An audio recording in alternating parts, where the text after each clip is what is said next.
Guerra Fria. A crise dos mísseis de Cuba. A crise dos mísseis de Cuba foi um dos momentos mais tensos da Guerra Fria e o momento mais próximo de uma guerra nuclear que o mundo já passou. Foram 13 dias de incertezas e insegurança. A qualquer momento, uma guerra nuclear poderia acontecer. Mas o que foi e como aconteceu essa crise? Bem, tudo começa com a Revolução Cubana, que teve seu fim em 1959. Fidel Castro, Che Guevara e seus guerrilheiros conseguiram tomar o poder da ilha de Cuba e a transformaram em um país comunista. Sim, um país comunista, na América.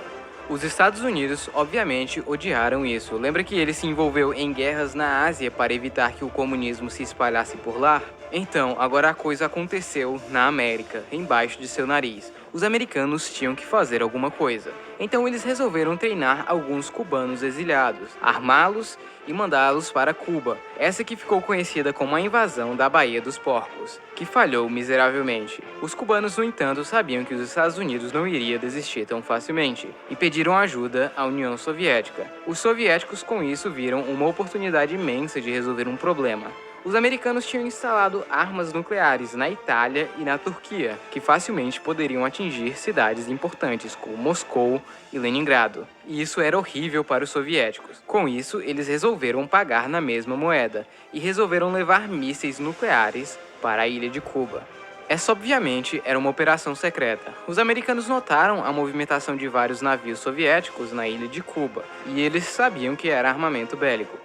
Porém, as bombas nucleares foram bem escondidas. Todo o processo de entrega das bombas em Cuba tinha que ser algo extremamente secreto. Eles geralmente faziam isso à noite, pois na luz do dia os americanos poderiam espionar facilmente. Os americanos sabiam que algo grande estava acontecendo em Cuba. Eles só não sabiam exatamente o que. Então um dia, um avião espião americano fotografou uma base, e com a análise das imagens, eles descobriram que não se tratava de qualquer arma, e sim de armas nucleares, que poderiam facilmente atingir pontos importantes do país, como a capital Washington DC. Alguns desses mísseis eram tão avançados que poderiam atingir boa parte do país, salvo uma pequena parte no extremo noroeste dos Estados Unidos. Isso deixou eles muito assustados. Durante as últimas guerras que os Estados Unidos participaram, como as duas guerras mundiais, por exemplo, a parte principal do país era sempre protegida pela distância dos acontecimentos. Desta vez, a ameaça estava próxima ao solo americano. Isso fez eles declararem o DEFCON 2 pela primeira vez na história, um passo atrás do DEFCON 1, que significa guerra nuclear.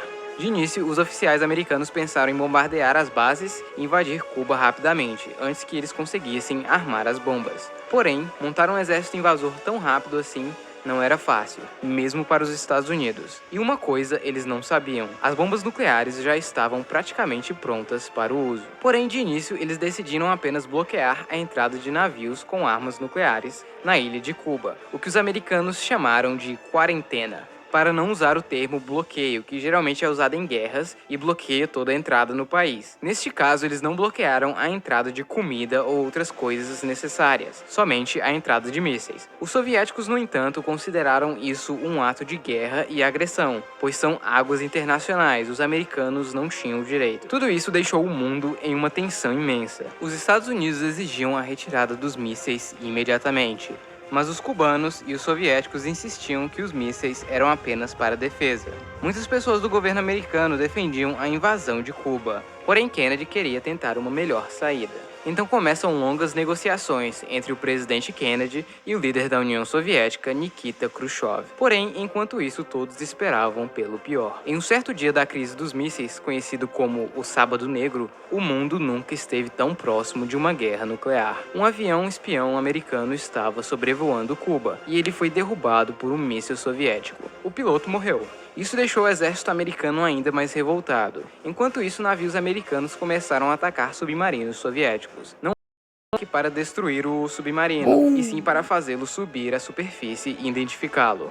Esse submarino em questão tinha um torpedo nuclear, e eles estavam em uma profundidade que não conseguiam se comunicar com Moscou há alguns dias. No momento em que a bomba de profundidade os atingiram, eles pensaram que a guerra já havia começado, e queriam usar sua bomba nuclear em alguns dos navios. Porém, para fazer isso, eles precisavam de uma decisão unânime dos 3 oficiais a bordo. 2 deles concordaram em lançar o torpedo. Porém, Vassily Arkhipov disse não e basicamente salvou o mundo. Imagine o que poderia ter acontecido se esse torpedo fosse lançado. Mesmo assim, a crise continuava. Muitas pessoas importantes do governo americano queriam invadir Cuba de uma vez e destruir as armas. Eles estavam pressionando cada vez mais o presidente Kennedy para concordar com isso. Ele, em uma reunião com o embaixador soviético, decidiram entrar em um acordo. A União Soviética removeria os mísseis de Cuba com a supervisão da ONU, para garantir que os mísseis foram realmente removidos, e em troca, os americanos deveriam dizer em público que deixariam o governo de Cuba em paz e que não invadiriam o país. Além disso, secretamente, os americanos teriam que remover os mísseis da Turquia e Itália. Os termos foram mandados para Moscou e todos esperavam uma resposta positiva da União Soviética. Se eles se negassem, os americanos provavelmente iriam tentar uma invasão em Cuba. Porém, algumas horas depois, a União Soviética anuncia a retirada dos mísseis, dando fim ao conflito. Esse foi um momento muito importante da Guerra Fria, pois o futuro do mundo poderia ser alterado drasticamente dependendo das decisões de algumas pessoas. Se o Kennedy tivesse autorizado o ataque, se o Khrushchev não tivesse aceitado os termos naquele momento, e se o Vassili Arkhipov tivesse dito sim. Qualquer mudança ou mal-entendido entre eles poderiam causar uma guerra sem precedentes. Felizmente, eles conseguiram resolver isso diplomaticamente. Enfim, pessoal, é isso. Espero que vocês tenham gostado. Não se esqueça de apoiar o canal e de comentar. Então é isso, tchau.